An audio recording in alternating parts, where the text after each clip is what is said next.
All right, welcome back to Mixed Media Live. Well, if you're listening to this in post, it's not live anymore. So if you didn't know, you can find links in the description, whether you're on audio only or you're on YouTube or Rumble or wherever you are. In the description, there is a link to our live platforms that you can go to get notifications for when we do go live. Nathan just talked about, different distribution platforms with games, the problems that they have. Mostly Steam is kind of garbo. So if you want to hear why, then you can head over to that on our platforms. So with that, let's begin the hot take. So Arguing with Reddit is a segment that we do. It started off with sort of all of us reacting to hot takes in several rounds, and it sort of morphed into this little segment that we do to sort of break up the live show and break up the kind of content that we offer. It looks like you guys like that. I see that, that variation does work pretty well. So give us a thumbs up so that we know to continue doing this stuff. So we're going to do it. We're going to pull up the hot takes that, well, I didn't find them this week because I didn't have time, so producer wife found them, so I don't know what's in them.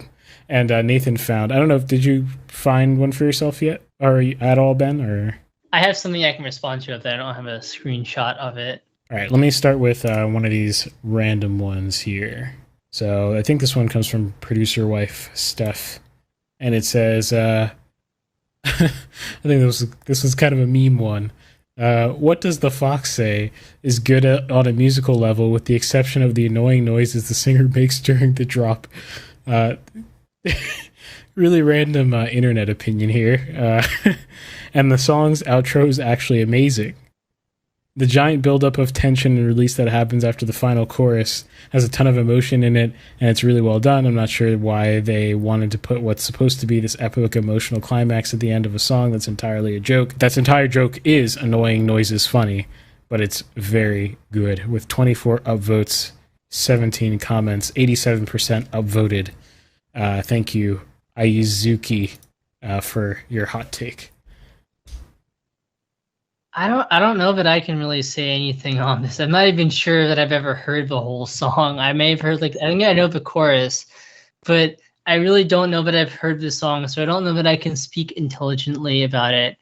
I'm interested in listening to it because I want to know what tension release there would be in a song of this style, because that's not something I would associate with this kind of style. But to this particular point, I really can't offer anything, unfortunately. Yeah, it's pretty low's opinion. I'll actually just do the other one that a producer wife found.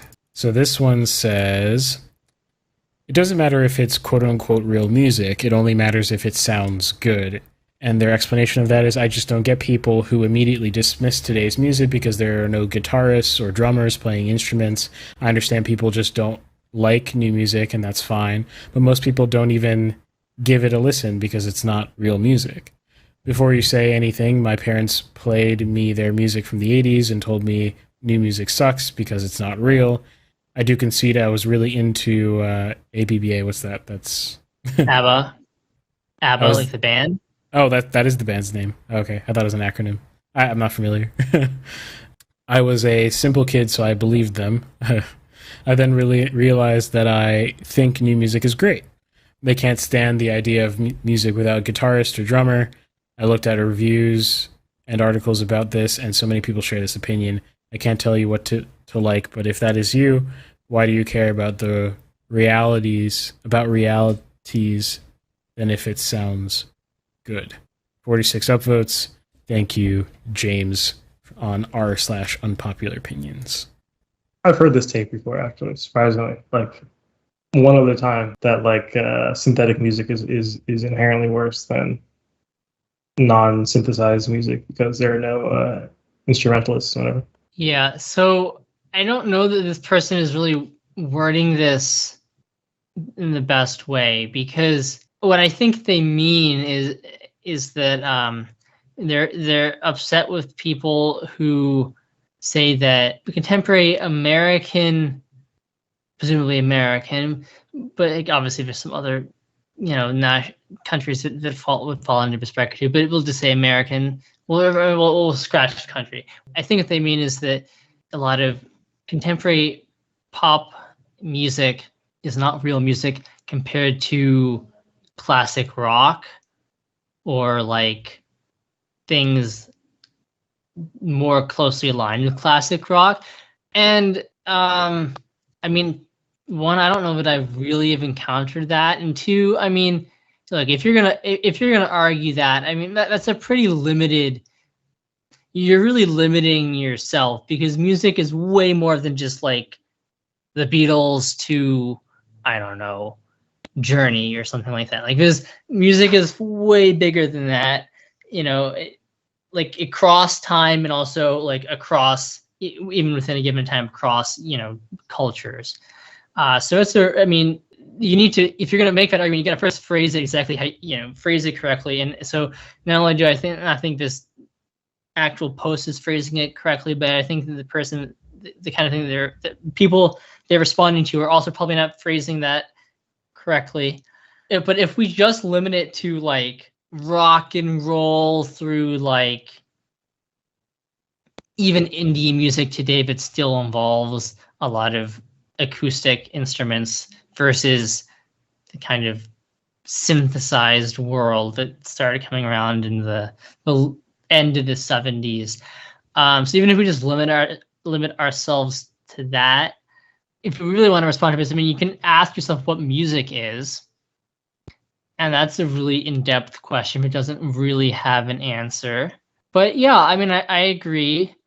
I think I would certainly call anything that's, made with synthesis and electronic instruments music. There are things that I would say maybe are not music in the same sense as like we normally mean music, but that wouldn't be encompassed by this. Like, I'm not sure I consider like John Cage and like truly chance music to be music, because even if the end result is musical, I think there's an element of intentionality that needs to be there for it to be music, but we're not talking about that. So yeah, I consider all of these things to be, in the post author's words, real music. Does it mean that I necessarily like everything? No, but I wouldn't necessarily like everything that's considered real music by the people this person is referring to either. But do I think there's a difference between things that are synthesized and things that involve real musicians? And that's a harder question. And I'm not going to I wouldn't put a value judgment on it, as this person is saying that other people do. But do I think there's a slight difference? Yes. I think if you can do it with live musicians, then it's better to do it with live musicians. But if you know what you're doing with electronic things, and you have the intention to do it that way, you're not just like deliberately saying I'm just not, there's something inherently wrong with acoustic instruments, which I don't know people who do that. But if you did, then sure, then maybe you're kind of cheating yourself as a musician. But otherwise, there are things that live musicians add to music, but they can't necessarily do everything that you might want them to do. So if you know what you're doing and you know why a live instrument isn't the correct choice in a particular circumstance. Yeah, I would also add that, like, it's weird when people get like this about stuff and they say, oh, the old versus the new. It's like, yeah, I think your parents are being weird about it. But, a more valid opinion could be like, I think, or let me try to make it more of an objective statement from their point of view. If they said something like, the 80s music in general, or 80s pop music in particular, in general, is better than today's pop music, that's something you could actually have a discussion about. But like, if you're saying one music is real over the other, that's already like kind of demeaning just in of itself. And, that's not really I don't think that's a useful thing to talk about. Okay. So this one is from Nathan. Let me see what this says. So it says this is from Level 7 King. Music is about cashing a check now. You have to listen to independent music to get anything real anymore. I think the second half of that sentence is the more interesting part. But yeah, go ahead. That's probably, again, genre specific. Yeah, I think it depends on what you're listening to and what you're talking about. I mean, there's plenty of nice music. For instance, obviously, a lot of what we talk about on this show is like media music, which is not independent.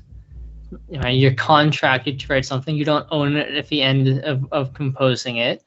I think there's a lot of value in some of that music. So, but I can see that in certain, particularly pop genres, that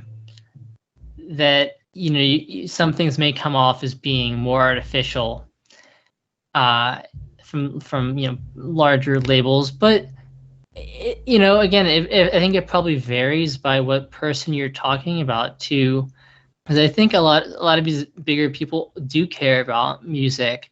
They may not necessarily write all their own things, or maybe they don't all approach music in the same way, and maybe you could ask questions about people, especially like the young Disney stars who are brought up and raised to be musicians. I mean, I don't know any of them, right? I've never talked to any of them, but I would wonder, for instance, how, what their perspectives on music are now compared to when they were, I don't know how young they were when Disney snatched them up and turned them into little stars on, but or Nickelodeon, other things like that. So you could probably ask. Well, obviously I can't ask them, but I think that is maybe a question you could explore. Oh no! Oh, Ben, you broke up for a moment. I don't know. Okay. Well, I'm going to take this opportunity to talk about something. Something I found out recently, right? It's music related. This is why I'm saying this now. There's this thing called the Unison chord pack you can buy, right? And what it is this company called Unison sells chords. I was like, what do you mean selling chords? How does that work? Like MIDI files of chords. Like literally, like you can buy yourself a C major, with the MIDI file, right? What? I was like, it's straight up a scam. Like, there's no value to it, right? But they sell, they say, oh, we have so many scales or so many chords, dude. They're selling not only selling major chords, they're saying they have more than they really have because they have like C major, D major. You know what I'm saying? And they just keep going up. You know what I'm saying? So for anyone who doesn't know music, this is the equivalent to someone saying oh, to do your art, your visual art, I'm going to sell you a circle. It's like, what the heck? And you can't make this circle yourself. In fact, the advertising for Unison MIDI chord pack essentially says music theory is for losers essentially. You shouldn't learn music theory.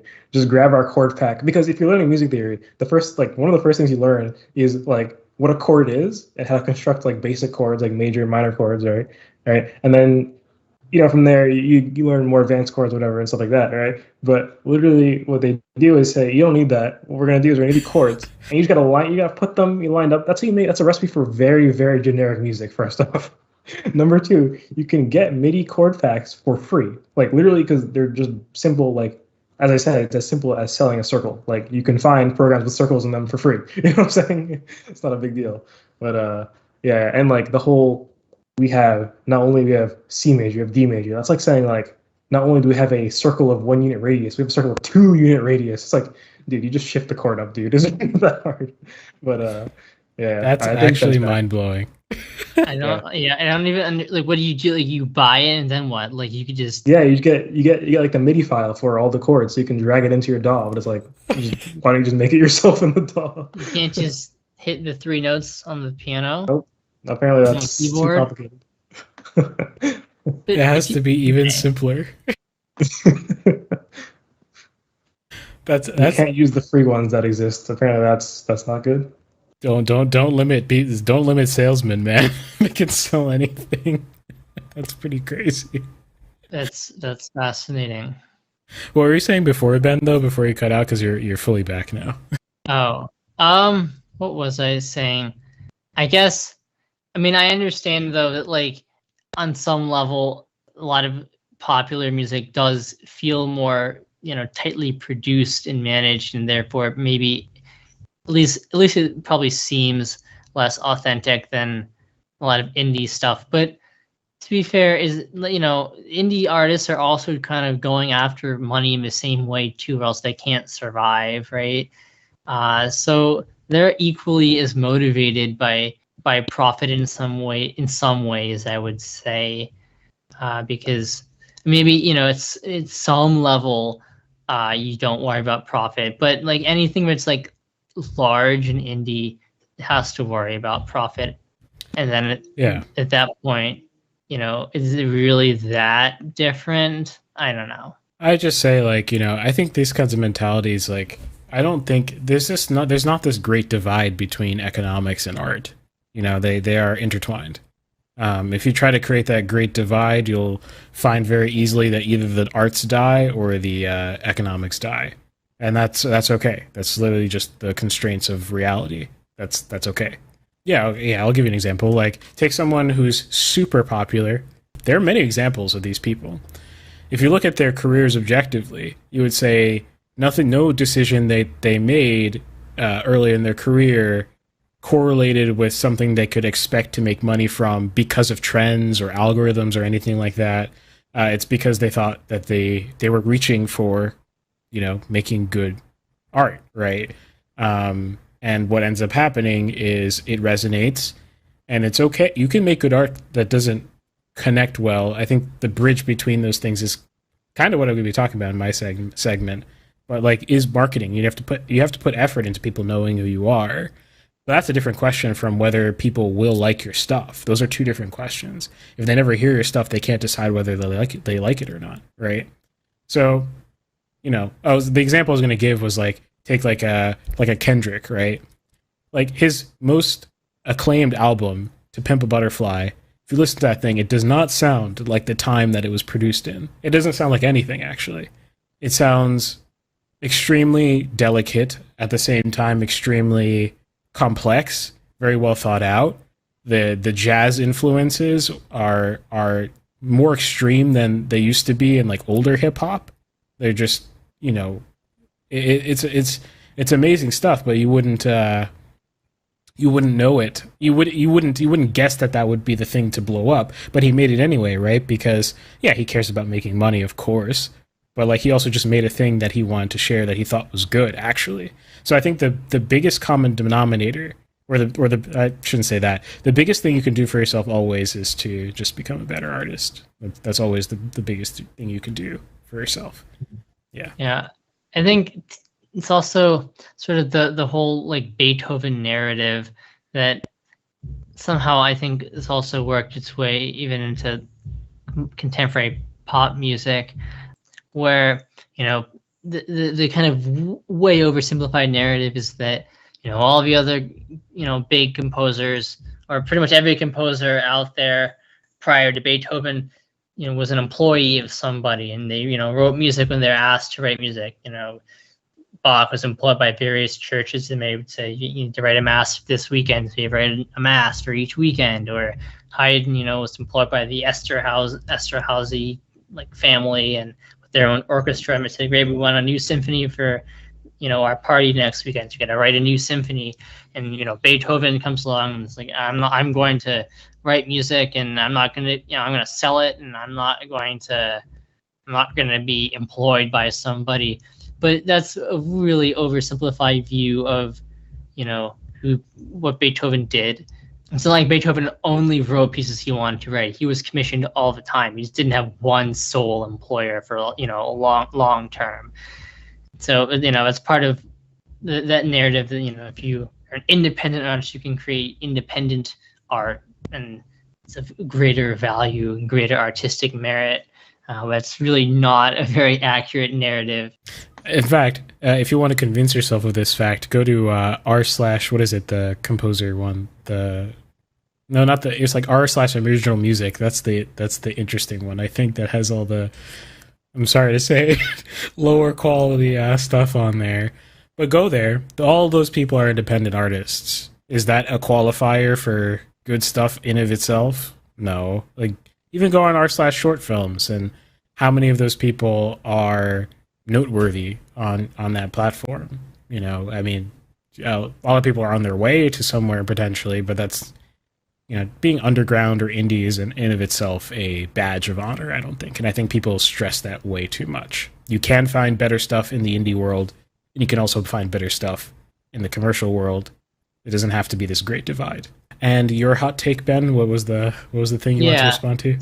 So I don't know if it was so much of a hot take, but it's something I just want to respond to in a factual way. I saw something that's kind of making its rounds on social media, and it was a post by someone who claims to have worked in some capacity in production on the latest J.K. Fantastic Beasts and How to Find Them film. Which I guess that I don't even know if they're making a new one, but apparently I guess they're making number 3 or something like that. They don't need to. Anyway, but so this person is on the post. They basically say if you watch the movie in any way, you're just going to be giving money to J.K. Rowling, and you know she doesn't need money because she's a very bigoted person. And okay, and then they continue that the only people who make money after the film, right? The person says, you're not supporting me or any of the other people who worked on the film. You're only supporting the directors, the producers, J.K. Rowling indirectly, and the actors who agreed, you know, to highlight themselves in promotion of a work, which is demeaning to the trans community. So leaving aside any, I'm going to leave aside any questions of like J.K. Rowling herself, all right, and the moral issues with that. Not wading into that, but just to counter that, only the directors, producers, and the frontline, above the line actors get paid anything after the film. Whether this person who's posted this actually worked on the film or not, it doesn't mean that everyone who works in some point in the film understands how things work with everyone else in the film world. So on the music side of film, you get paid very, very little on any certainly on anything union in the United States. Get paid very, very little upfront to produce the music, work on it in some manner, record it, play on it. And the contract is such that you make royalties afterwards. And that's generally how you make almost all of your money if you're on the music side of things. So just to counter that, musicians also, most of their living, or at least the living they're making from film music, comes from sales, streams, views in theaters, that sort of thing. So that is relevant to them. So it's not just, if you want to take that route of saying that, you want to boycott this film so that you hurt Rowling and also the people who chose to, be involved in some immoral project because it's headed some way by J.K. Rowling, and you want to hurt them. Just remember that you do actually have some financial impact. If nobody watches this film, you'll have some impact on the people on the music side of it, despite what this person claims. To be fair, the laws may be slightly different. I assume it was recorded in London, and so contractual laws may be a little bit different, and you may get a little bit more upfront. But as a general rule, if you want to boycott films and think that you're not hurting anybody because at the lowly people who held the boom or whatever, they've already made their money, is generally not true. Is this person claimed to have worked on the film? Yes, the person claims, without saying what exactly their role in production was, that they worked on set somehow. I'm going to assume they were a PA. And they have What's a PA? A production assistant. They get paid either literally nothing or like they're an intern functionally, Okay. or basically nothing, and they don't get royalties afterwards. So this person's just talking out of their rear end about speaking for everyone else, which is all too common. Stop speaking for other people. Speak for yourself. Yeah. And again, not related at all to like the film, just as a general rule. Like, just remember that the music side makes most of its money, almost all of its money, after the fact. They don't get paid hardly, they get paid hardly anything up front. Also, if you find it that objectionable, why did you work on the film? That's the other question that came to mind. If it's that objectionable, then why the heck did you work on it? That's kind of strange.